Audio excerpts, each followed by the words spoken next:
The Towson University Tiger football team headed to New Hampshire to take on the tough Wildcats of the University of New Hampshire.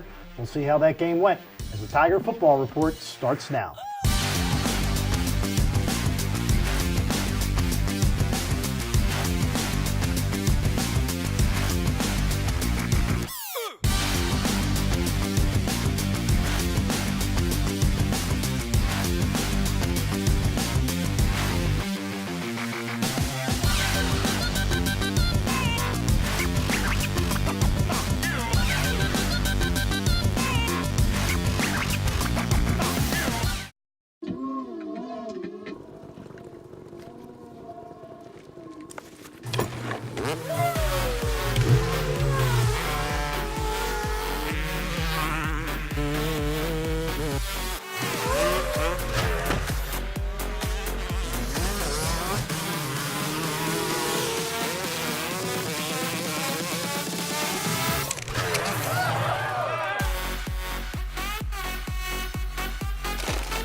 For an athlete, there's nothing scarier than a torn ACL. Athletes trust us with their care and their careers because we're a recognized leader in sports medicine. Get back to your active life sooner with MedStar Sports Medicine. Wildcats ice cream plant is based in Sunbury, Pennsylvania, and it's locally owned and operated. We've been making our ice cream for nearly 50 years. We create roughly 70 flavors of ice cream right now. We use local ingredients, especially our cream, which is from our milk plant. The cream is what gives our ice cream a rich and creamy texture. Now, together with our customers, we've created a product called Peanut Butter Indulgence, which will be coming out this summer. It's a peanut butter ice cream with sea salt caramel swirl, chocolate-covered pretzel. How could you go wrong with that? Personally, I love our ice cream. You come to our house at any given time, you'll find at least 5 packets of ice cream in our freezer. Our kids grew up eating Wise quality ice cream, and now we get to treat our grandchildren to it. It's been a pleasure for me to be tasting ice cream for over 40 years at the Wise Markets, and I'm loving every minute of it. Welcome, Tiger fans, to another edition of the Tiger Football Report. I'm your host, Spiro Morekas, along with head coach Rob Ambrose. And coach, the Tigers headed up to New Hampshire to take on the Wildcats. First time in 5 years that Towson had been to Durham. And unfortunately, this time the results weren't quite the way they were back in 2012 when the Tigers won. This is a New Hampshire team that, typical of a Sean McDonald team, they're explosive. They were very explosive. And a lot of them on momentum. I think we handled them pretty well for the first quarter and moved the ball offensively for the first quarter. But when we lost Jabari, especially when we lost Rodney on the kickoff and the turnover, you go from 7-3 getting the ball back to, or was it, no, 13-3 getting the ball back? So you're thinking you're going to go down and do something with that? We're running the ball, we're moving the ball, and 3 injuries in the span of about 4 minutes kind of took all our momentum away. And we fought to get it back. We kept fighting, but their explosiveness in the matchups, especially at the corner position in the red zone, really crushed us. He didn't throw the ball as well as he had been throwing the ball in the field. We defended him pretty well, but he was aces in the red zone. There was a catch that was just incredible. I mean, the coverage was perfect.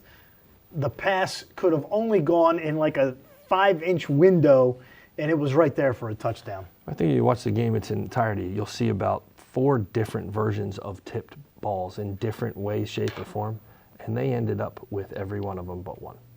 Well, unfortunately for the Tigers on the short end of the 40-17 game, a couple of bright spots. Kobe Young, the freshman running back, had his best game as a Towson University Tigers, rushing for 63 yards on just 7 carries. That had to be encouraging. It was.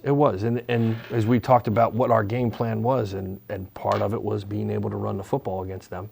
And we did that probably better than we had in the past, and there's some improvement in that area. And if the game wouldn't have got out of hand, he'd have probably been the guy to rush for 100 yards. And we talked about that. He'll probably get the nod this week, all things being equal, and see if we can't get some more improvement from him. All right, you mentioned the injuries, and I know coaches don't like to use injuries as an excuse, but I remember talking to you coming out of training camp, and you said that this was the healthiest your team had been coming out of training camp, maybe in any of your 9 seasons here at Towson. Boy, did that worm turn. Well, we did. It was a longer camp, and we changed a lot of what we did. And I said if we could stay healthy, that we'd have a chance to be pretty good. I thought we were going to play better defense, which we have, and with Morgan at the helm. And, I jokingly said, if Morgan starts and finishes a game, well, then we win it. So all he has to do is start and finish games and he'll win it. And that hasn't happened. So, improvise, adapt, overcome. And this has been a good year for that. A lot of guys getting experience. But one thing that has been good is while a lot of young guys are getting experience, especially on the perimeter, that the offensive line and the defensive line minus Zane Upshur has been able to stay relatively healthy and give us some degree of consistency. But you're losing. I mean, you're down to your 4th and 5th running back. Your 9th and 10th receivers. During most of the game last week, you had 3 of your starting 4 secondary players not playing because of injury. Yes. I mean, and it's frustrating and those are facts. To be successful without that continuity. It is. It's frustrating. It's hard. And the kids are frustrated and the coaches are frustrated.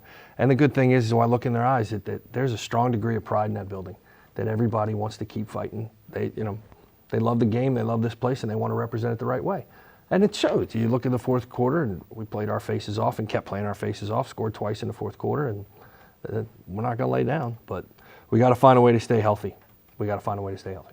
This was also really, I think, the first week all season long where the opponent was able to convert on 3rd downs, because coming into the game, Towson was first in the conference in opponent 3rd down conversions on the negative side. You were only giving up 30%.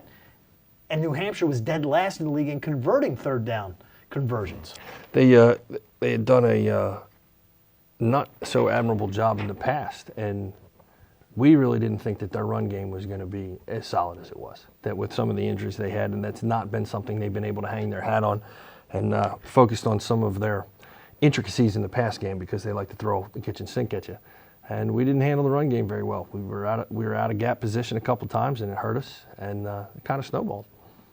What do you tell a team at halftime when it's 33-3? I mean, there's really not a whole lot you can say. Everyone thinks of coaches making these new Rockney speeches at halftime, but generally that doesn't happen. No, I talked to them honestly about their future. And I said that one day that they're all going to have sons, and their sons are going to look at them, and they're going to be in a moment of adversity in their life. And as a parent, as a father, they're going to give that kid the best advice they can on how to prevail during adversity. But those young men are going to look at their fathers in the eyes, and they're going to know whether or not those are just words or is that the life that they lived. And the word that shows that truth in their eyes is called pride. And that you have a job to do, and you give everything you got, and you finish everything you start, no matter what. And that's how you grind through adversity. And if you're standing in the middle of hell, you don't look around, you don't complain, you keep going because you're halfway home. And I looked at those guys in the eyes, and I looked at them when they went and played the second half, and we didn't play perfect, but we played hard. We played hard. And you outscored them in the second half. I guess we did. 14-7. I didn't know that. So you can hang that on. You've won your last half of football. Yeah. The Tigers will be back home at the U this week, as it is homecoming week against the University of Delaware Fighting Blue Hens. Tune in later this week on TowsonTigers.com as head coach Rob Ambrose and I discuss this week's game against the Blue Hens. For head coach Rob Ambrose, I'm Spiro Morekas. Thanks for joining us for another edition of the Tiger Football Report.